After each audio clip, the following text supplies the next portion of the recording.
So we'll just kind of start from the top. Carlos, great to meet you. Thank you for taking a minute after the show. And I want to begin our conversation with living through the pandemic. How did you get to the last 3.5 years, and how did it change you?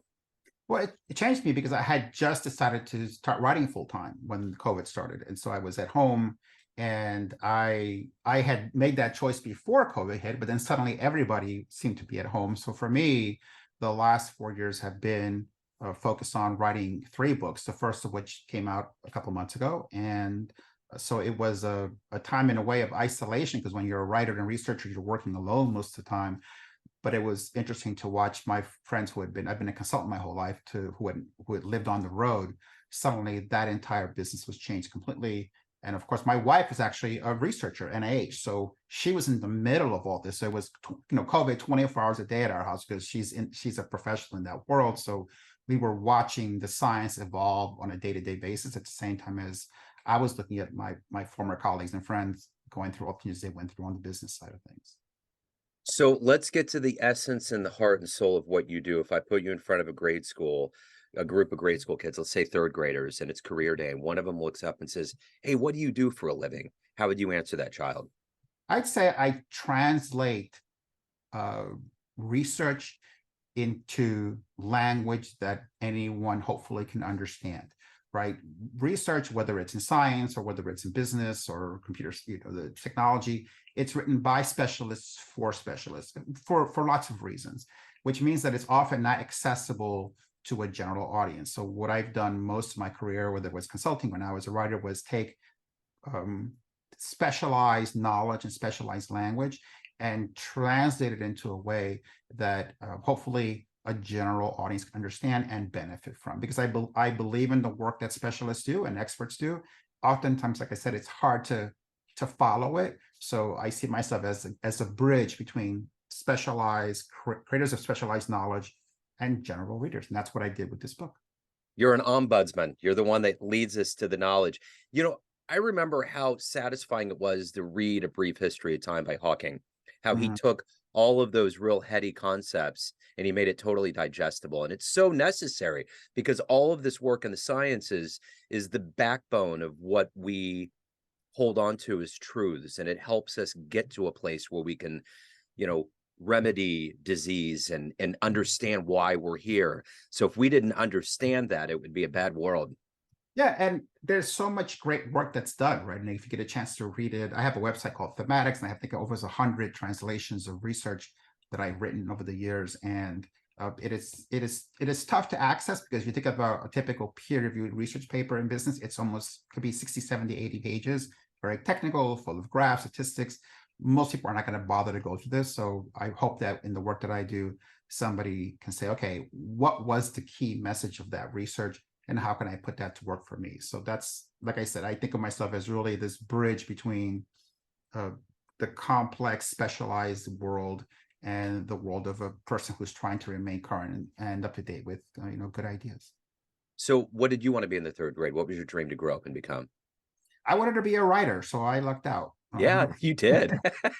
I used to joke when I was in business. I don't know what my next job is. I know what my last job is. Yeah. Uh, that is, I started as a journalist and then I left to go into consulting. But I always thought, well, sooner or later, I'll get a chance to come back. And I wrote, opened up all the time as a consultant. I taught as well as a professor at Maryland. So, but yeah, I love to write and I love communicating. I see it as a form of teaching. Yeah. Right? So it's teaching with in book form. That's all. You know, I always hear from people that love getting tattoos that when you get one, you want more. And I always think in journalism, once you get that bug, you never get it out of you, one way or another. Because the feedback is so instantaneous, right, Joe? Yeah. Yeah. Yeah. Yeah. It's wonderful. So let's let's find out how we got here. Take me back to where you were born and raised and how this love of writing and helping people understand heady concepts. How did all of this become who you are today? Well, it runs in the family. My dad is a writer, my brother is a writer, and so I think it just sort of the Alvarenga gene is to be a good storyteller. I'm originally from El Salvador, and I came to the U.S. when I was about 10. Was a war refugee and grew up in the South Bronx in New York City. So I would say New York 1.0. So Yeah. the old version of New York, right? In the hip hop So I was born in that same era, right? Grew up in the 80s. And so, yeah, I was adopted, Bronx, New Yorker, went to school on scholarship, went back to El Salvador after school, was a journalist for 3 years, and then got hired to ghostwrite a book. That brought me back to the US. It was a consulting firm that hired me. And at the end of the project, they said, look, how'd you like a job? And so I thought, okay, that's fine. I could do it for a little while. Ended up becoming a 20-year career. And then, like I said, that ended a few years ago, and I decided to go back and to write for a while. So, who's been kind of an inspiration or a hero for you in your life? Well, my editor is a good one to start with, right? Yeah. He was a professor of mine when I was in college, Jim Arrietty, and he's a world famous classicist. His dad was Sylvan Arrietty, a famous the guy who sort of invented the idea of schizophrenia. So he comes from a very distinguished family, and Jim. I went to school in the South, and so I was kind of culture shock for me. And Jim is from New York City, and so I didn't like it very much at first, kind of the classic story, right? I thought Yeah. he was a kind of overbearing and a little pedantic. But the more I got to know him, the more I appreciated what a remarkable mind he was and his patience, right? Just remarkable patience. I was very lucky to go to a school where I could go to Jim and spend an hour talking about something in class, a word, for example. And so he instilled in me this love of language and of truth and of thinking well and communicating well. And so Jim edits everything I've written. So he edited all 3 books. He edited every single line. He wrote the afterword in a new book on persuasion. So I tried to live up to his standards when it comes to writing with clarity, truth, and grace, as I think you would say. Wonderful. So, as a journalist and someone that likes to get into the story, who would be a dream interview for you? Who would you love to talk to? There are a lot of people. I'd say maybe Marvin Gaye, Oh, right? yeah. I wrote about Marvin Gaye in the book. I have 5 what I would call sort of masterpiece examples of persuasion, right? The first one is the dialogues of Plato. The second is the first 10 years of Muhammad, the birth of Islam, which convincing an entire people to create the third great Abrahamic faith. The third is the use of posters in communist China. When the communists took over China, you have 1 billion people, most are illiterate. How do you persuade them if Yeah. nobody can read, right? And you don't have social media. And they did it with posters in large part. So I've been a student of these posters for a long time. And the fourth one, by the way, the fifth one is a video on YouTube, which is Kevin Costner's eulogy for Whitney Houston, which is a wonderful, wonderful speech. Oh, But the fourth one is What's Going On by Marvin Gaye, the album. yeah. And I considered it to be, and I wrote, it's interesting, I wrote about it in every single track in the album. And then after I wrote, I went and looked so that Rolling Stone had re-ranked it above Abbey Road as the greatest album, of all time. And it didn't Yeah. surprise because it is a remarkable creative work. And I think if I could talk to anybody about anything, it would be Marvin Gaye about that album and That's interesting. what was going on with what's going on. And by the way, Yeah. what's going on is not a question; it's a statement, Yeah. right? Right. And, Yeah. and you go, it's just an incredible piece of work, right? I love that album. I've heard it 1 million times. I never get tired of hearing it. Yeah, it is. It's a timeless album. It's interesting you mentioned Kevin Costner because, I'm a big baseball fan. I've been to the Field of Dreams in Dyersville, Iowa. I'm thinking about every time he does something, he commits to it. He does such a good job, and that introduction that he did during that game up there. And anytime he does something, so I'll have to look that eulogy up. I'm interested in It's seeing very it. true because of course, he had co-star with Houston, right, in the Yeah. Buddy. And when she died, he didn't comment. He didn't want to be part of the story. He Yeah. didn't think it was appropriate. But her family asked him to come and speak at the funeral. And so he agreed. He wrote the speech on the way, I think on the plane, he said, right, going to the funeral. And the beginning is what's remarkable. I mean, a lot of remarkable things, but the beginning, here is a rich white male actor in a historically Black Baptist church. And he begins by saying, you may wonder why I'm here. Like, what do I have in common with all of you? He said, and if you think it's nothing, you'd be wrong. I grew up in the Baptist church. My dad was a deacon. My mother ran the choir. I Wow. went to church almost on a daily basis. And in that 2-minute vignette, you could see the audience change and they envelop him. And now he's talking to them from the inside. Yeah. And everything changes in that first minute or so, right? And of course, it's a great speech, but also delivered by Kevin Costner. Yeah. So the rhetorical power he brings as a great actor is in full display. So yeah, if you haven't seen it, it's just 17 minutes, but I think it's one of the great pieces of modern American oratory. So before we got on here, we were kind of talking about where we're coming out of, and you're in Bethesda, and I'm in Kansas City, and I have a backbone in jazz, and you have a love for it as well. So we were kind of talking a little bit about Bill Evans, which is I love Bill too. What was the first live jazz show? Or what was the moment that you fell in love with jazz? It was going through YouTube one night and I came across, I'm not a jazz person, Yeah. right? And this is maybe 12 years ago. And I came across a video of My Foolish Heart, the old black and white video. Yeah. And it was Evans playing, and I was stunned. I couldn't believe it. This was, to me, this wasn't music. This was something else. It was poetry. It was grace. It was a depth of human emotion I'd never heard anybody deliver. Yeah. And I became obsessed. I watched video after video, and I decided that I needed to understand how this worked. So I bought a keyboard. I started taking classes, and I said, one day I'll play an Evans set. I don't care how long it takes me. It's now been 12 years, I guess now, and I can play an Evans set, right? Wow. Good for you, man. I learned how to play Bill Evans. Yeah. Yeah. That's how much I love it. What's a wonderful story. Yeah, one of my favorite pieces, and this really kind of helped me in the pandemic, was Peace Piece. There was just such a solitude and depth that went into that.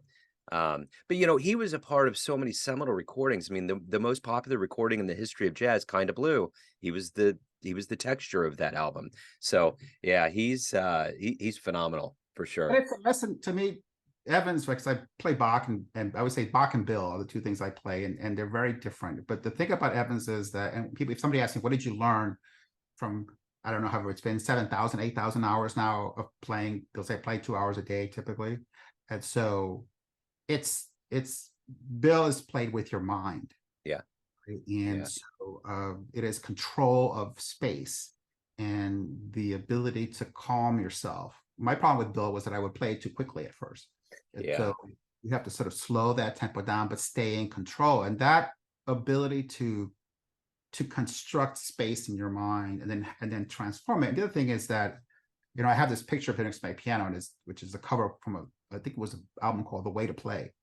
And there's a certain sound that comes out. It's very precise, but also very soft. And it took years of learning to control small movements and say, okay, how can I approximate not just the notes, but the way in which they're played, right? So yeah, I will, the piece, which is also used on Some Other Time, it's the same sort of harmonic structure, right? It's just, and I keep finding there's so many recordings that I still find new tunes.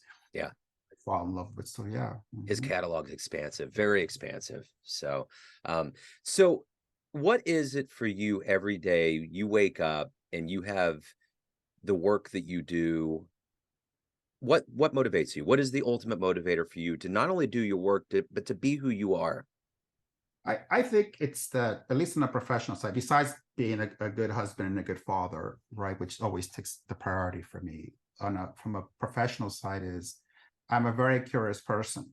So I learned the piano because I want to understand how music works, right? And so to me, it's okay, what is this thing? Why does it work? The book that I just wrote on persuasion came up, well, what is persuasion? It's such a word we use every day, but most people never study it. We don't take classes on it in school. And yet it can define success or failure, right, in our daily life. So it became this journey to understand, what is this word, right? And where does it come from, and what does it really mean? And so I'm driven by the need to understand the mechanics of things, right? My mom told me one time when I was a kid, if I got a toy, I would take it apart immediately. So I wanted to know, okay, what's inside the box? So I think I'm still that same way. Like, what's inside this box, right? Why is it the way it is? And I have a habit that every year I pick a topic on New Year's Eve to read for the next year. Oh, cool. And I sort of focused my reading on that one topic. So one year it was math, one year it was the conquest of the West, the next year it was, it was light, for example. So that habit is another habit of just saying, okay, for the next 12 months, we're only going to read about the Civil War, for example. Yeah. And that's, well, and so because for me, it's okay, well, I sort of know the story, but what is the story, right? And then you kind of go deep into it. So I love that process of, okay, here's a book about light in the eyes of animals, right? Okay, that's interesting. And then you look at the bibliography. Okay, then here comes the next book, and then after a year, like, wow, I know a lot about light now. Yeah, that's wonderful, man. Yeah, because there's so much out there that's fascinating. And And that's why I had to narrow it down. Otherwise, I would just be random things all the yeah, time. I thought, well, let's try to put it into a lane each yeah. year. So that I at least have some theme, right, for the next 12 months. Mm-hmm. I remember when I got my first computer, it was a Packard Bell. It was in the early 90s, and they used to have those little encyclopedia discs. And I Yeah. remember putting that in there and just going through everything and thinking, wow, this is amazing. It was kind of the precursor to being on the web. Like I could get anything I want, Yeah. all graphically displayed, pictures, video, whatever. It was just, it's wondrous to be able to crack that open. So I'm curious, in your professional life, what's been one of your best success stories? I say the most important thing for me is, and are the people who worked for me at some point who went on to have great careers, right? And I always say the best way to gauge a leader is the people who worked for you, Yeah. who went on to become successful, who would credit some of their success to you. And I've been fortunate to manage really amazing people all over the world, because I worked all over the world when I was a consultant. I lived in 6 different countries. And if I get a note saying, you know what, the time that I spent working on with you during that project or those 2 or 3 years, I never forgot what you told me. I used to always make my teams read a lot. So they would say, I remember the reading list and, the 10 rules and whatever it was. So to me, the fact that there are people out there who have done really well, who would give me a little bit of credit for their success because they spent some time with me, that's the best. To me, there's nothing more important than making, and it's a lesson I didn't understand at first, right? In other words, when I was younger, you'd say, oh, I want to manage A players, and I don't, and the B and C's can kind of figure it out themselves. And then I realized that that's wrong. Anybody can manage A players. The Yeah. trick is, can you create them? Yeah. Right? That's the challenge. So my challenge went from finding A players, quote unquote, and managing them to making people who others thought, right, were B and C, and say, okay, no, this person has a lot more to give. And there have been people who I work with who I was told, don't hire them, or they're not good for your team. And I realized, you know what? No, that's not them. It's the people they've worked for. In a Yeah. different setting, this person's going to thrive, and they did. And so I'm most proud of having been, I hope, a good leader and kind of mentor to people who I work with in consulting. What's been some of the best advice you've ever gotten? Boy, there's been a whole lot, right? And in fact, it's a funny thing. When I left consulting, I used to tell my teams these 10 rules of consulting, and they said, you should write this down. So I did. And I wrote it, I think, at the airport on my last flight home, and I put it on LinkedIn. It took me 5 minutes to write. It's been read by, I don't know, 200,000 people, right? And so it's a funny thing. It went, quote unquote, viral. And it's just 10 simple rules that I used to tell my teams. And one of them, the first one was, the most important one was, shy consultants have skinny children. So what does that mean? And this is the first piece of advice I ever got, right? And that was, look, in this job, you're going to have to learn to talk about yourself, because you're always an optional expense, right? And so how to do that without seeming arrogant, overbearing, is going to be tough, but learn how to do that. And I was very shy. I'm a very shy person by nature. So when I first got to consulting, my boss said, you need to get over your shyness or find a new job. And I said, well, I don't want a new job, because in that case, what you're going to do, you're going to come every Friday. I want you to find someone in this building who has an office, and I want you to knock on their door and introduce yourself. Tell them who you are and what do you do. And it will take you about 6 months to cover every office. Right? When you're done, you'll either have quit or you'll be over your shyness. And if anybody asks you why you're doing this, tell them that I sent you. So I did it for 6 months. Every Friday afternoon, I would find an office, I would knock on the door, and I would say, excuse me, Bob told me I should come and tell you who I am and what I do. And they say, come on in. It would take 15 minutes. But I tell you what, after 6 months, I was very comfortable saying, this is what I am, this is what I do, this is what I'm working on. And it was a remarkable piece of coaching, right? And of advice to say, listen, this is fundamental to you being successful and you need to fix this. But I'm going to tell you how, right? This is another thing too that I would say, look, anybody can tell me we're on the wrong side of the river. That's great. And in my career, I had that a lot. This company has this problem, this isn't working. And I would go, that's great. Thank you for telling me we're on the wrong side of the river. Now, how do we get to the other side? Yeah. Well, I gotta go. Okay, thank you. It's great, but are you gonna work with me? Are you gonna build a bridge? Are we gonna tie logs together? And by the way, when the storm comes and washes 2 weeks worth of work away, are you gonna come back with me and start all over again?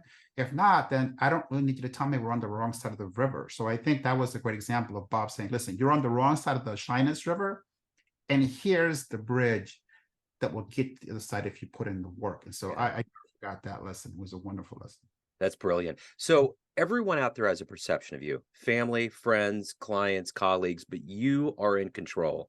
What's your perception of you? Who do you think you are? I think I'm a shy person, and I think I work hard to overcome the shyness, and which is one reason why I gravitate to writing, because writing allows me to communicate in a way that leaves up to the reader to take as little or as much as they want to, whenever they want to. So it's a great outlet for people who are shy. That said, I've taught and consulted, which gave me the ability to turn off the shyness for a moment, right? Because I have a job to do. But if you get to know me, the longer we get to know me, the quieter we're going to be. In fact, my best friend is a guy that we were in grad school together, and we became great friends because we could spend 2 hours in the living room without saying a word to each other. Yeah. And there was this instantaneous comfort level. I didn't feel the need to talk. I didn't feel the need to put up airtime, right? Yeah. It was, he's doing his thing, I'm doing my thing. We go and drive someplace without, we don't need to talk to each other, right? You're good, I'm good. Yeah. And so, yeah, I'd say I'm a quiet person who's very curious and wants to share the things that I discover that I think are amazing with anybody. And I love to tell a good story. So speaking of a good story and sharing, if anyone out there wants to get your books, they want to learn more about you, anything about your world, where's the best place to go? carlosalvarenga.com. It has all the projects that I've worked on and I'm working on. And of course, if you look me up, I'll look up The Rules of Persuasion, which is my new book on persuasion. That's available on Amazon. It's on audiobooks, Kindle, Audible. So, every format. I did the narration for the book, which was a nerve-wracking experience. Yeah. Yeah. If you've ever done that, you know what I'm talking about, locked in a soundproof room for a week. Yeah. So, I hope people will check out the book. It's been really well received, thankfully. So I look forward to always getting feedback from readers and what they liked, and thinking about maybe a follow-up. Right on. Carlos, I would have never known you were shy at all. This has been wonderful. It's been very engaging. Thank you for your story. Thank you for your time. Best of luck with everything. Have a great holiday. Same to you, Joe. Thank you for having me on. Take care. Thank you. Take care, everybody. Bye-bye. Bye-bye.